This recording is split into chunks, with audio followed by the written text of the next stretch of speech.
Hey everybody, it's your best friend Drew Geraci, longtime comic book industry veteran for 30 years, for Marvel, DC, Cross-Gen, Dark Horse, IDW, Image, and a couple other I can't remember. And a lifelong fanboy well before that. I'm still a fanboy. My voice cracked there. So, Shatter. It was touted as the first computerized comic, and I'd say that's right. Now, for smaller publishers, like for maybe something that was maybe something we don't know about, might have had computer artwork, but this was the first sort of mainstream use of it. I love that glove. It puts me in mind of Ronin by Frank Miller, some of the rendering. It's written by Peter Gillis, and here's the thing though. It's neat. The story was pretty good, but the rendering has these giant pixels on it. And I know that's sort of, good for an effect, but when you take away the pixels, you see the artwork underneath is pretty average. It reminds me of early Eastman and Laird, how they would have really good panels and then they'd switch off, and then some panels, the proportions of the body would be odd. It would be a bit off. Now this digital stuff, says the old man. I remember taking, when I went to the Art Institute of Pittsburgh, we had a class on computerized art, and this is, mid 80s, and it was awful because the computers we were using and the programs we were using were really, really crude. It wasn't even anything like this when you get in tight. It was this big, blocky, high. I tried to do a picture of a baseball player sliding into home, and it looked like I built it out of Lego. That's how big the pixels were. Anyway, enough about my grief. So the story is by Peter Gillis, who had done Micronauts and Defenders prior to this. So now here's the thing. This isn't the regular artist who is Michael Sands. If I mispronounce, I apologize. It's actually a fill-in issue by Charles Athmanaz. So I get two names I can't pronounce here. So this isn't what you would call typical of the Michael Sands stuff. And it is interesting. Even they go in so far as to print out the dialogue in cold text. And this book lasted 10 issues at least. Here we go. They reprinted the early Teenage Mutant Ninja Turtle books that were self-published by Eastman and Laird. That sort of stuff's really cool. Especially that guy on the far right there. So, it's done to dramatic effect. It's a bit, at the time, in fact, it's okay, but you strip it away and you see the underdrawing, and it's kind of so-so. Now, Michael, I'll just call him Michael, the regular artist, he went on to do a computerized graphic novel for Marvel called Crash, and it featured Iron Man. And I remember skipping it because it was so big. It was magazine size, and it really showed, the pixels were big as well. And it made it not strong. It took away any strength the art might have had. However, they recently reprinted it in one of the Marvel Epic collections of Iron Man, and it happened to come out about the same time as the stories that were in the Epic collection. And since it was no longer magazine size and it was shrunk down to regular comic size, it looked a lot better. So, it's interesting. Not a lot of backgrounds. So, yeah, I wasn't big on that. Look at that list on this high quality stuff from First Comics. You got American Flag, Badger, Brave Star, Quorum, Dreadstar, Dynamo Joe, Elric, Evangeline, Ghostbusters, Grimjack, Hawkmoon, John Sable Freelance, Lone Wolf and Cub. Now that was a real breakthrough because there wasn't any Japanese comics being printed in the U.S. with translations. And Frank Miller did the covers. And we got Nexus, Psychoblast, Shatter, and Whisper. And then graphic novels. So they were really cruising, and I really dug it. Let me see if... yeah, Dreadstar's on this, too. So...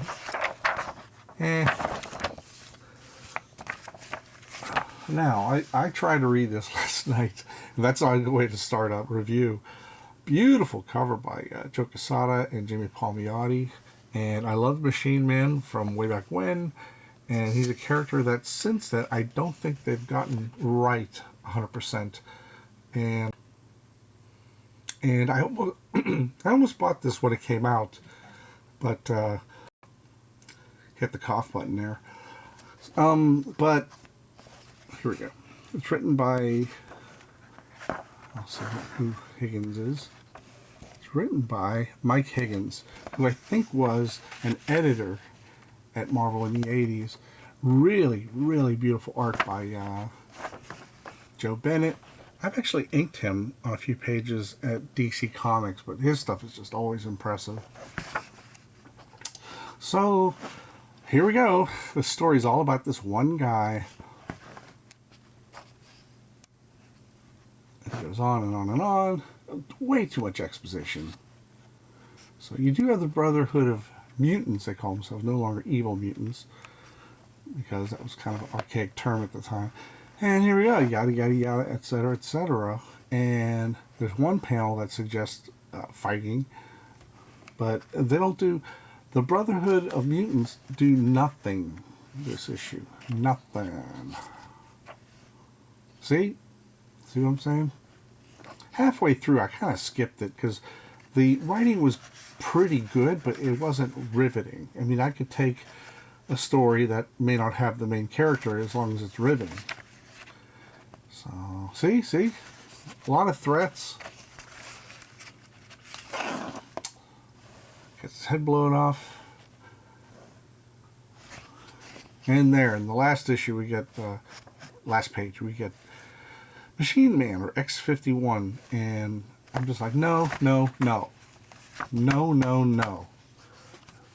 It's a sin to do that. Ginger Fox, this Kamiko, I really like them. Some people call them Comico, I don't know, but I like Kamiko. So I love the design of this cover. I just love the colors. Chapter yellow. So I guess the chapters were in different colors. Kind of like before a godforsaken series in the 90s called Deathmate. Here's a weird thing though. It says model Melissa Henderson, and unless she looks like some crazy pop art image, I don't see the use of a model. Now this is by the Panda Brothers. And while they are very talented, I think as far as comic storytellers, it's so off-putting to me. Maybe I'm missing something. I'm not gonna shit on somebody's what somebody likes. And apparently she's an actress, and it's pretty much there's no action or anything. It's like a day in the life of an actress, and it is done well. But wowzer, it is an acquired taste. But I couldn't, I read it, but I really didn't like it. And Mike Barron wrote it, and I liked pretty much everything he's done at the time, especially. And the Panda Brothers had a pretty long career in comics, but I just really couldn't see. Great cartoon. It just looks like something. It looks like it would be something in a gallery, which is cool. But I just don't like it for comic book purposes. And the overlapping, while I do like it, sometimes designs really get in the way of the storytelling. So I'm sorry. I wanted to like it. So now we go to Ribit, which is Frank Thorne's creation. Frank Thorne famously drew Red Sonja in the 70s. And this is his own creation, also by Kamiko. Also published 4-issue miniseries. Love that cover. Love that cover. Frank Thorne, he can do no wrong. And I love that's him with Diana Schultz, but that's funny. So it is entertaining. But here we go. Okay, there's very little Ribit in it.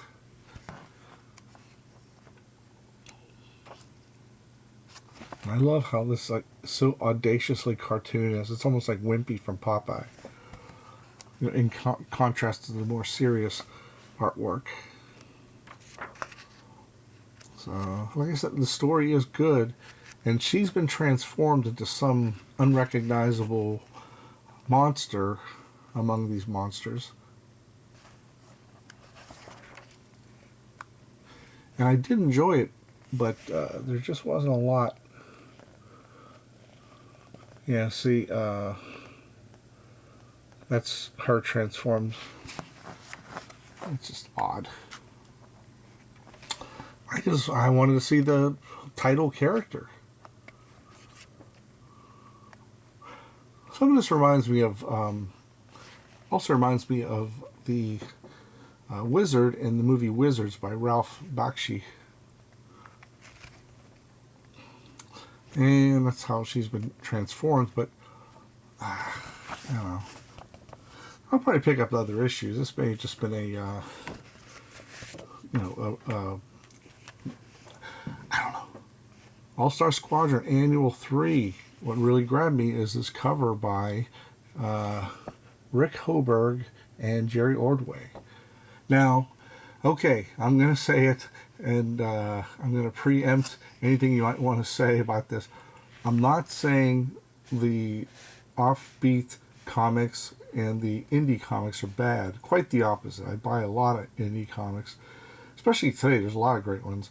And, you know, I'm not saying this is great because it's just superheroes. That's all I like.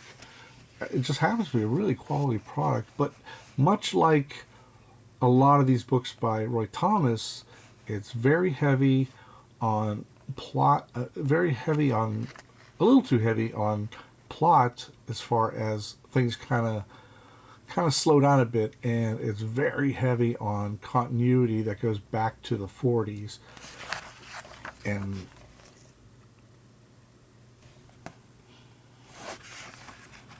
but you have to be into it. It took me a long time to read this because it was so dense, and afterwards it was cool. You know, it was fine. I liked it. Look, okay, here we go.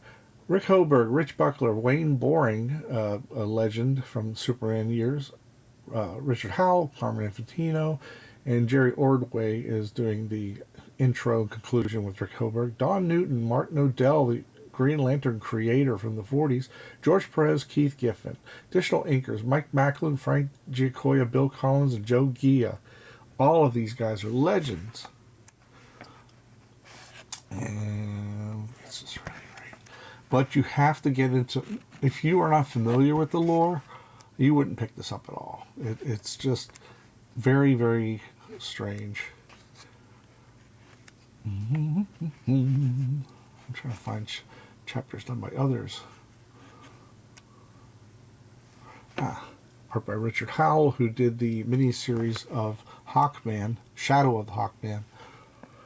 Infantino and Frank Giacoya. I love how Giacoya really cleans up the scribbly style of Infantino at this period of his career. This is Don Newton. If he had lived longer, he would have been a legend. But amongst comic book artists, he's still a legend. He died very young. Mike Macklin, I like his stuff a lot. I think he's the guy. Here we go. Martin Odell and Joe Gila. And it looks great. It is really cool because a lot of these Golden Age guys, when they would go on and do books in the 70s or the 80s, they hadn't configured their style to more modern storytelling. And this one's just right, spot on. If you told me it's Martin Odell, I would not have believed you. I would have sneered at you. Okay, there's George Perez and Jerry Ordway, who inked the last 3 or 4 issues of Crisis on Infinite Earths. and somehow made it even greater than the story was already. Okay, here we go. Now we get to, oh goodness gracious, to Keith Giffen's Dr. Fate. He really loved this character. As I mentioned on a previous episode, he did a short backup story in, I don't know if it was a Flash or some other book, and it was drawn by a young Keith Giffen, or it might have been first issue special, don't know. And that was back when he started off. And then later on, he and J.M. DeMatteis did a mini-series that was really cool also. And then I guess he put Dr. Fate in the Justice League International, because really, inside of a superhero team, I don't see any point in Dr. Fate. He's just too powerful. But there was a storyline that involved him, and then they ditched him with issue 7. So, nice coloring. Here we go.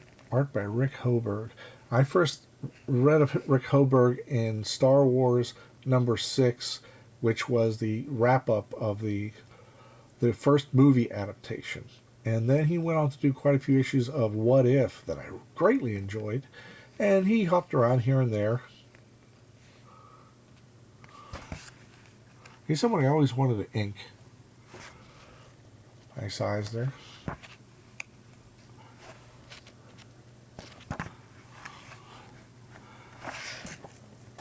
That guy, the tarantula, is so cool. I love that costume. That's a new costume on an old character, I think. Well, nonetheless, it's a new costume, and that is spectacular. I would do a series on him, but he only appeared here in other Roy Thomas books like Secret Origins and such. So this is great fun, but again, I'm not saying just because it was superheroes, because I did enjoy some of the reading, like Ribit was really a good story. But, you know, I just didn't like the transformation just because it's the main character. Yeah, see, and it ends on a weird note too. So that's all. Blah, blah, blah, blah, blah, blah. All right, have a good Sunday, everybody.